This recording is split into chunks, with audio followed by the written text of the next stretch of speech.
요엘서 2장 18절에서 20절까지 말씀 묵상하겠습니다. 요엘 2장 18절에서 20절까지 말씀 읽습니다. 그때 여호와께서 자기의 땅을 극진히 사랑하시어 그의 백성을 불쌍히 여기실 것이라. 여호와께서 그들에게 응답하여 이르시기를 내가 너희에게 곡식과 새 포도주와 기름을 주리니 너희가 이로 말미암아 흡족하리라. 내가 다시는 너희가 나라들 가운데에서 욕을 당하지 않게 할 것이며 내가 북쪽 군대를 너희에게서 멀리 떠나게 하여 메마르고 적막한 땅으로 쫓아내리니 그 앞에 부대는 동해로 그 뒤에 부대는 서해로 갈 것이라. 상한 냄새가 일어나고 악취가 오르리니 이는 큰 일을 행하였음이니라 하시니라.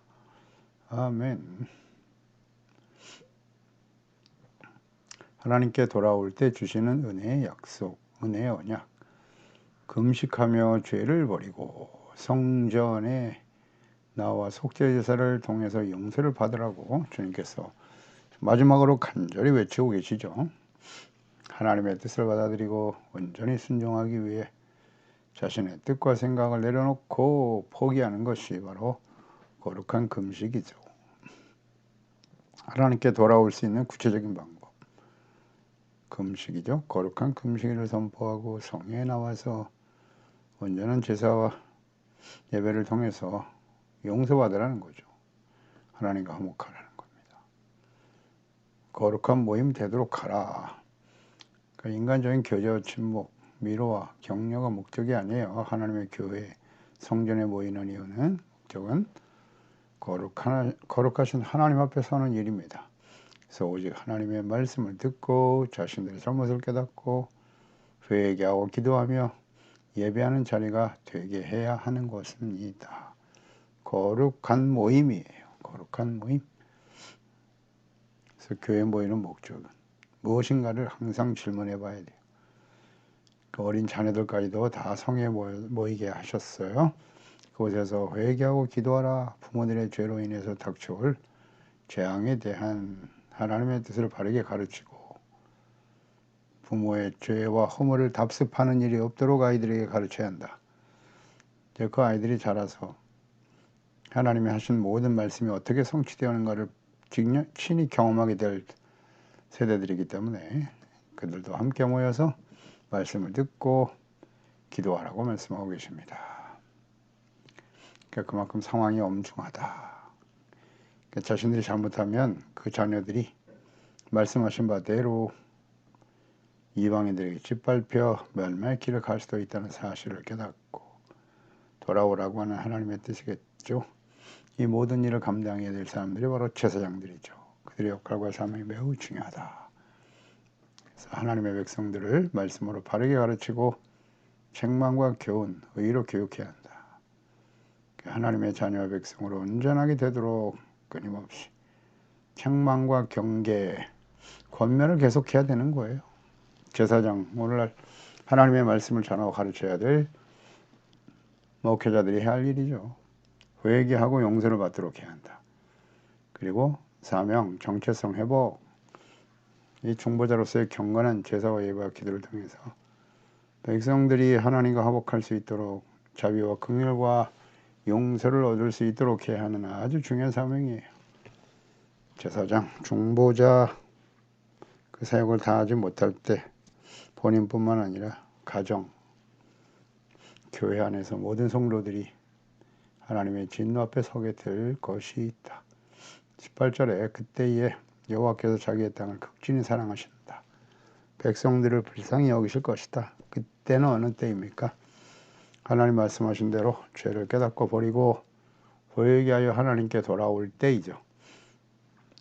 이전에 심각한 죄악의 상태에 있었지만 말씀을 듣고 이제라도 죄를 버리고 회개하고 하나님께 돌아오면 하나님께서 은혜를 베푸시겠다라는 약속인데요.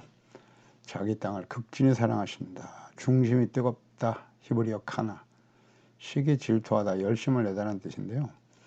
그러니까 시기할 정도로 열심으로 그 백성을 사랑하시는 하나님, 비록 패역한 이스라엘에게 공의로 심판하실 것을 작정하셨지만 그게 하나님의 공의의 속성이에요. 그건 뭐 변하지 않는 속성입니다. 하지만 그들이 말씀을 듣고 회개하고 돌이키면 이스라엘을 뜨겁게 사랑하시고 불쌍히 여기시며 용서하실 것이다. 그러니까 너무나 사랑하시기 때문에 이 공의에 대해서 그 심판 가운데 떨어지지 않도록 계속 외치고 계시는 겁니다. 끊임없이 선지자를 보내시고요. 하나님의 사랑이죠. 그런데 어때요? 하나님의 백성들은 책망과 회개하라는 말씀을 들으면 좋아하지 않죠. 축복받아라, 잘된다, 형통한다, 이것만이 사랑이라고 생각하잖아요. 하나님의 공의의 책망과 경계의 말씀이 사랑입니다. 공의 심판의 이면에는 백성들을 향한 하나님의 뜨거운 사랑이 있음을 알아야 해요. 그런 말씀을 듣는 것이 하나님의 사랑이라는 걸 아십니까, 여러분? 싫어하잖아요. 책망, 회개하라. 일단 듣기 싫어해. 책망을 듣기 싫어하는 사람 어떤 사람? 어렵지 않아요. 교만한 사람이죠. 예, 나는 완벽하다는 거예요. 내가 왜 그런 얘기를 들어야 됩니까? 그런 말씀을 들어야 합니까? 나는 잘못한 게 없는데. 교만하다. 백성들을 향한 하나님의 사랑과 질투하시기까지 사랑하시는 하나님이라는 거 잊지 말아야 합니다. 그래서 출애굽기 34장 14절에 보면 너는 다른 신에게 절하지 말라. 여호와는 질투라 이름하는 질투의 하나님이라고 말씀하셨고요. 하나님도 질투하시나? 질투하십니다. 나와 있잖아요. 성경에. 신명기 6장 15절 너희 중에 계신 너희 하나님 여호와는 질투하시는 하나님이신즉 너희 하나님 여호와께서 네게 진노하사 너를 지면에서 멸절시킬까 두려워하노라. 하나님을 버리고 우상을 향해 달려가면 하나님 질투하십니다. 이거 모르는 사람이 의외로 많아요. 예? 모르면 안 돼요. 하나님의 속성이잖아요. 말씀하셨잖아요. 이렇게. 그러나 오래 참으시죠. 인간적인 사람들의 그런 시기 질투하고는 달라요. 차원이. 하나님 끝까지 사랑하고 또 기다리세요. 돌아오도록. 예. 근데 결국 돌이키지 않죠. 그의 백성을 불쌍히 여기실 것이다. 이게 원래 하나님의 마음이세요.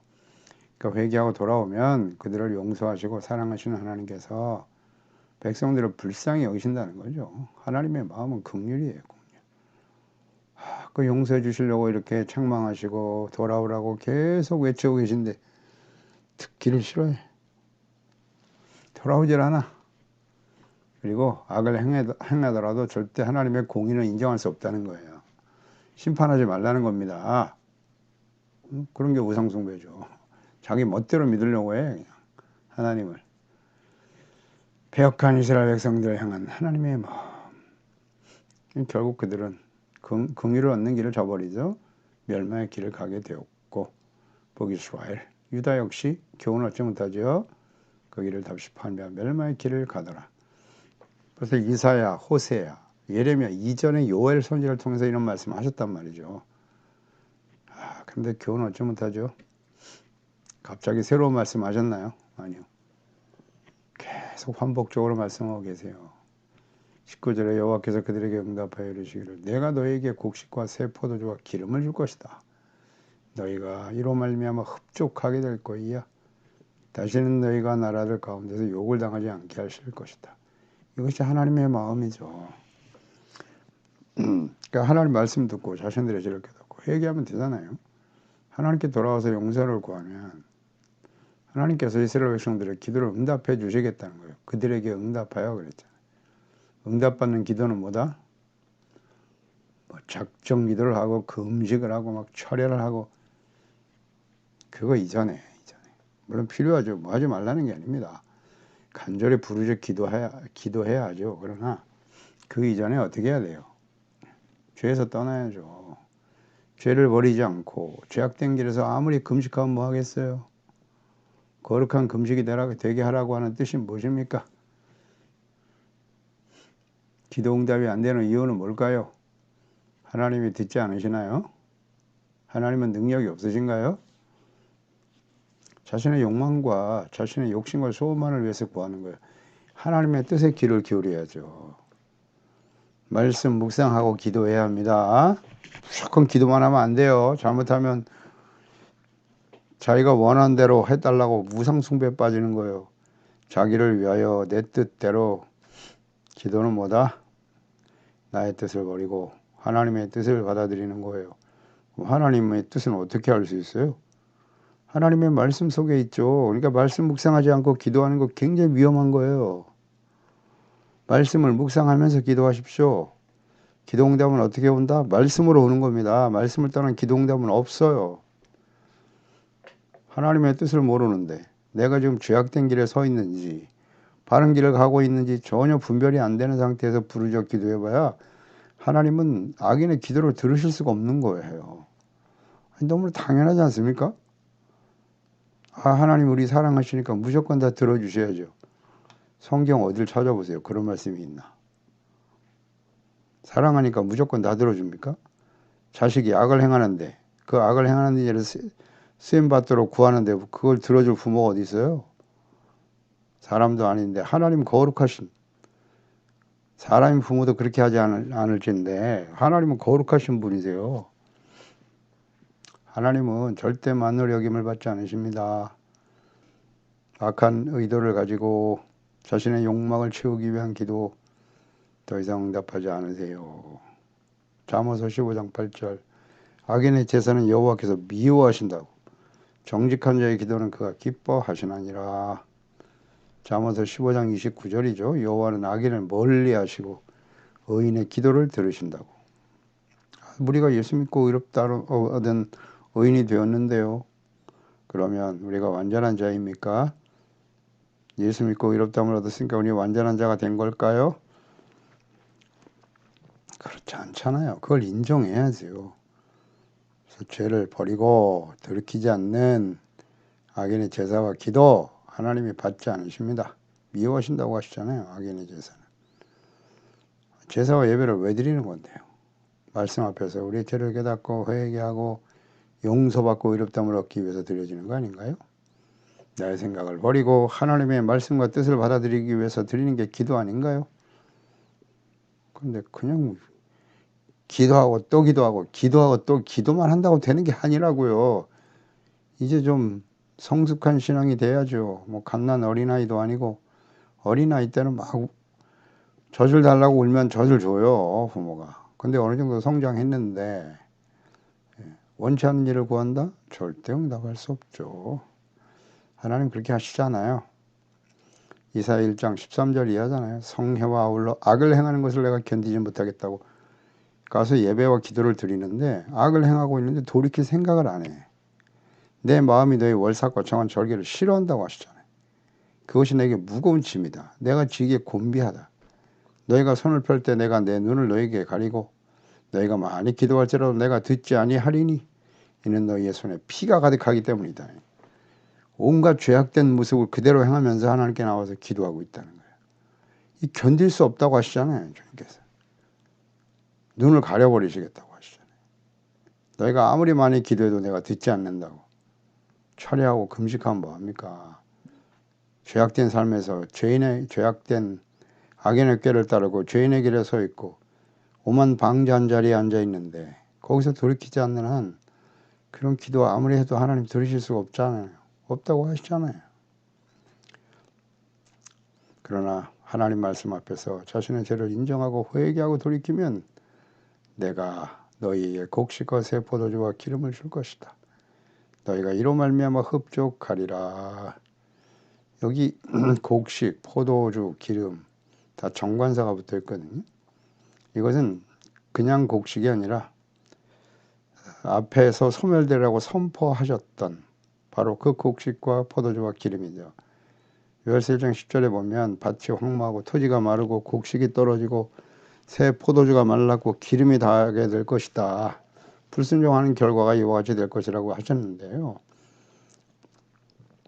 그 백성들에게 임할 그런 재앙, 공의의 심판의 결과 여기 다 말라버릴 거라고 하셨는데 회개하고 돌이키면 하나님께 돌아오면요. 하나님께서는 그 뜻을 돌이키시고 하나님이 다 말라버리고 멸하여질 것이라고 하셨던 그 곡식 포도주 기름이 흡족하게 될 것으로 약속하고 계시는 거예요. 하나님의 긍휼로 말미암아 땅의 소출이 회복될 것이다. 약속이죠. 그래서 우리는 종종 시련과 환난을 당할 때 하나님께서 이전과 같이 회복시켜 주실 수 있을까? 이제 의심하기도 하죠. 내가 지금 굉장히 절망적인 상황에 처해 있는데 과연 나의 이 시련이 끝나고 이전의 삶으로 회복될 수 있을까? 이전에 누렸던 그런 기쁨과 참된 평안을 누릴 수 있을까? 의심하기도 하고요. 또 혹은 하나님의 약속을 믿고 위로와 소망을 가지기도 하죠. 그러면 어떻게 해야 우리의 삶에 필요한 곡식, 새 포도주, 기름, 즉 경제적인 문제를 해결해 주실 것인가? 막연하게 시간만 보내고 나면 그저 참고 인내하고 견디면 회복이 다가올까요? 하나님이 주신 경제적인 어려운 문제를 타개하고 이전보다 더 나은 복된 삶을 누릴 수 있을까? 가장 중요한 문제는 경제겠죠. 뭐 다 경제. 이 새 포도주, 기름, 곡식 이거 우리의 삶에 필요한 재물과 관련돼 있죠. 이렇게 회복이 될까? 사람들이 가장 아파하는 것이 재물이에요. 첫 번째는 이제 생명과 목숨, 건강의 문제이겠지만 다 결국 경제적인 문제에 연결돼 있으니까요. 그래서 엄청난 고난과 역경을 경험했던 대표적인 사람이 바로 욥이죠. 욥. 하루아침에 열 명의 자식을 다 잃어버리죠. 부자였어요. 하나님을 경외했던 그에게 주신 하나님의 복인데 자식 잃고 다 도둑질 당하죠. 그래서 하루아침에 알거지가 되는 거예요. 그런데 후일에 갑절에 복을 받게 되더라. 욥기 42장 10절이죠. 욥이 그의 친구들을 위해 기도할 때 여호와께서 욥의 공경을 돌이키시고 여호와께서 욥에게 이전 모든 소유보다 갑절이나 주셨다. 잘 아는 내용이죠. 욥이 시련과 고난을 지난 이후에 이전보다 갑절의 축복을 받았다. 그러니까 우리가 욥을 묵상하면서 역경이 지나면 그 이후에는 갑절의 축복이 다가올 것이다 라는 기대를 가지고 기도하기도 하죠. 하지만 어떻게 해야 이러한 복이 임하게 될 것인가에 대해서 깊이 묵상을 해야 돼요. 이 이유를 잘 모르는 사람들이 많아요. 그냥 고난만 당하고 시간이 지나면 갑절의 축복이 다가오나요? 그렇지 않아요. 이걸 잘 주목해야 돼요. 욥의 경우를 다시 한번 보죠. 42장 10절에 갑절의 복을 받았는데 그 전에 42장 1절에서 6절에 보면 욥이 여호와께 대답하여 이르되 주께서는 못하실 일이 없사오며 무슨 계획이든지 못 이루실 것이 없는 줄 알았습니다. 무지한 말로 이치를 가리는 자가 누구니까? 나는 깨닫지도 못한 일을 말했어요. 스스로 알 수도 없고 헤아리기도 어려운 일을 말했습니다. 내가 말하게 사오니 주는 들으시고 내가 주께 묻게 사오니 주여 내게 알게 하옵소서. 내가 주께 대하여 귀로 듣기만 하였사오나 이제는 눈으로 주를 배옵나이다. 그러므로 내가 스스로 거두어드리고 티끌과 재 가운데서 회개하나이다. 욥이 회개했습니다. 욥은 자신이 굉장히 의로운 자라고 생각했어요. 하나님도 인정하신 바죠. 그런데 이런 시련을 당하고 나니 처음에는 하나님을 믿고 의지하고 바라보다가 친구들과 끊임없이 경쟁하죠. 그 욥의 친구들이 하는 말은 내용은 간단해요. 내가 얼마나 심각한 죄를 지었으면 이런 어려움이 너에게 다가왔느냐는 거예요. 그런데 욥의 입장에서는 이걸 도저히 용납할 수 없었던 거죠. 너희들이 아는 바와 같이 내가 하나님을 경외하고 하나님의 말씀과 뜻대로 살려고 얼마나 노력했느냐. 잘 알지 않느냐. 근데 나는 왜 내가 이런 시련을 당하는지 모르겠다. 끊임없이 억울함을 토로하죠. 자기는 죄가 없다고. 자신의 의를 주장한다고요. 그래서 이제 하나님이 나타나신 거예요. 나타나셔서 하나님이 말씀하실 때 하나님을 만났던 욥이 비로소 깨닫고 고백하는 거잖아요. 자기는 자기가 한 말이 다 옳다고 생각했는데 그게 무지한 말이었다는 거죠. 깨닫지도 못한 일을 끊임없이 말하고 있었고 주여 이제 내가 회개하나이다. 회개하나이다. 티끌과 재 가운데서 내가 회개합니다. 알지도 못하고 교만했습니다. 라는 거죠. 이런 진실한 회개에 대한 하나님의 응답이 결과가 갑절의 축복이었던 거죠. 이걸 모르면 안 됩니다. 진실한 마음으로 회개해야 돼요. 그 기간 동안에 하나님 앞에서 하나님을 만났잖아요. 욥이. 그게 고백이죠. 내가 귀로만 듣기만 했었는데 이제 직접 주님을 눈으로 배웠습니다. 인격적으로 주님을 만난 거예요. 그러니까 인격적으로 주님을 만나는 시간이 되어야 합니다. 이 고난과 시련이 다가왔을 때는. 그러니까 하나님 앞에 서는 우리의 모습은 그 이전에 자기가 굉장히 의로운 줄 알았는데 하나님 앞에 서게 되면 주여 제가 죄인입니다. 당연히 고백하게 되지요. 진실한 회개에 대한 하나님의 응답이라는 거 잊지 말아야 합니다. 그리고 내가 다시는 너희가 나라들 가운데서 욕을 당하지 않게 할 것이다 라는 약속도 하셨네요. 하나님의 강력한 의지와 약속이죠. 내가 다시는 그랬으니까 이방 나라들로부터 욕을 당하지 않게 하실 것이다. 그러나 돌이키지 않으면 이것은 욕을 당하게 된다는 의미이기도 하죠. 그러니까 이제라도 지금이라도 돌이키면 이것이 전제된 언약의 말씀이라는 거 생각해야 합니다. 그러니까 하나님의 백성들이 자녀들 그들이 지금 모욕과 치욕을 당한다는 것은 곧 하나님께서 이런 모욕과 치욕을 당하는 것과 같은 거예요. 하나님의 자녀들이 받는 모욕.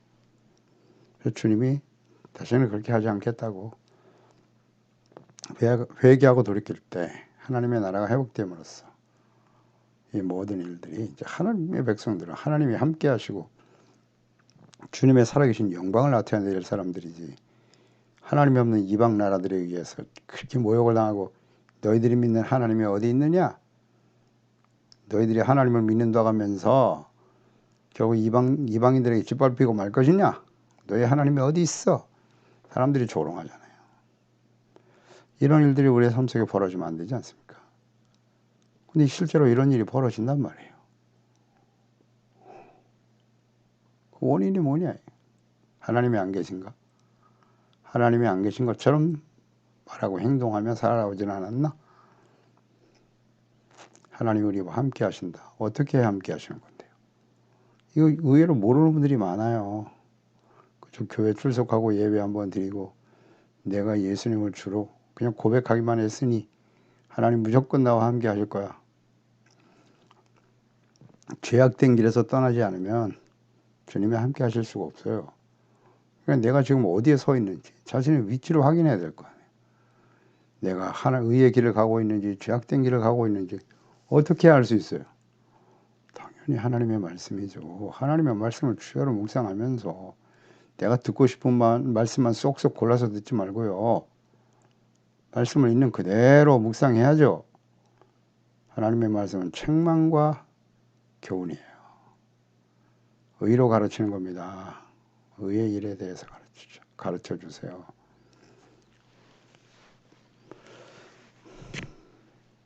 그래서 버려야죠. 20절 내가 북쪽 군대를 너에게 멀리 떠나게 하고 메마르고 적막한 땅으로 쫓아낼 거라고 동해로 서해로 다 돌려보낼 것이다. 북평군대 북쪽에 있는 사람들을 의미하는 거겠죠. 이거는 하나님께서 계획하신 공의 심판 여호와의 날에 일어날 메뚜기 재앙과 관련해서 연관해서 말씀하신 거예요. 메뚜기 떼를 다 몰아낼 것이고 또 북쪽에서 내려올 이방 군대 이것을 의미하는 것이기도 하죠. 북쪽으로부터 바람에 밀려 날려는 메뚜기 떼를 가리키고 있는 것처럼 보이죠. 다 사라지게 할 것이다. 하나님이 다 제거하여 쫓아내신다는 거예요. 이스라엘을 멸망시켰던 아수르도 망했죠. 네, 망했습니다. 아수르 호세아 북이스라엘 마지막 호세아 왕 시대에 아수르 왕 성공했죠. 하나님이 말씀하신 대로. 그러나 그들이 히스기야 시대에 유다까지도 침공했다가 18만 5천 명이 하루아침에 시체가 되죠. 새벽에 일어나니 송장이 되었더라. 그 부끄러워 도망하고 결국 산을 입은 그 아들들에 의해서 죽임을 당하죠. 이 하나님을 대적하면 이렇게 되는 거예요. 말씀대로죠. 다 쫓아낼 거라고. 그러니까 모든 심판과 재앙을 주도하시는 분이 하나님이세요. 하나님이세요.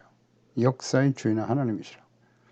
그렇기 때문에 그 하나님을 인식하고 회개하면 얼마든지 하나님은 재앙과 심판이 임하지 않도록 하실 수 있는 분이세요. 원치 않아요. 하나님의 뜻은 재앙과 심판이 아니에요. 그러나 또한 공의의 속성이시라는 거 모르면 안 됩니다. 이거. 그래서 하나님의 자녀들이 일어나는 모든 일들은 결코 우연이 아님을 인식하고 우리가 진실로 하나님께 돌아오면 주께서 모든 시련과 고난에서 건져주시고 회복시켜 주실 것입니다. 기도하겠습니다. 하나님 아버지, 오늘도 주의 말씀을 묵상합니다. 하나님의 자녀 백성들에게 주님께서는 간절히 외치고 계시네요. 속히 그 죄악된 길에서 돌이켜라. 그리하면 하나님께서 우리의 삶에 필요한 모든 것을 채워주시고 풍성하게 채워주시고 수치와 모욕과 멸시를 당하지 않게 하실 것이다. 주님의 말씀을 잘 귀담아 듣고 순종하고 돌아올 수만 있었다면 하나님의 백성들에게 그런 비극적인 일들은 일어나지 않았을 텐데, 하지만 그 말씀들이 다 역사 속에 성취되고 말았어요. 하나님의 아들 예수 그리스도를 이 땅에 보내셨으나 또다시 그리스도를 저버리고 하나님을 떠나버린, 그리스도를 인정하지 않고 있는 하나님의 자녀 백성들, 2000년의 세월이 지났지만 여전히 그들은, 하나님의 본 백성들은 예수님을 그리스도로 인정하지 않아요. 이제 마지막 기회를 주고 계시는 거죠. 기다리고 계십니다. 하나님의 은혜로 그리스도 안에서 구원받은 저희들이 항상 두렵고 떨리는 마음을 가져야 합니다. 하나님은 악인의 제사와 기도 예배 받지 않으세요. 예수님의 십자가에 흘리신 그 피로 의롭다함을 얻고 영화로운 하나님의 자녀가 되게 하셨나이다. 이 은혜를 결코 헛되이 받지 않게 하여 주시고 하나님의 말씀 앞에 깨어 기도하며 나의 욕망과 뜻이 아니라 하나님의 뜻을 받아들여 의롭고 진실된 하나님의 자녀로 참된 그리스도인으로 주님을 섬기며 따를 수 있도록 성령님께서 인도하시고 도와주옵소서. 예수님의 이름으로 기도드리옵나이다. 아멘.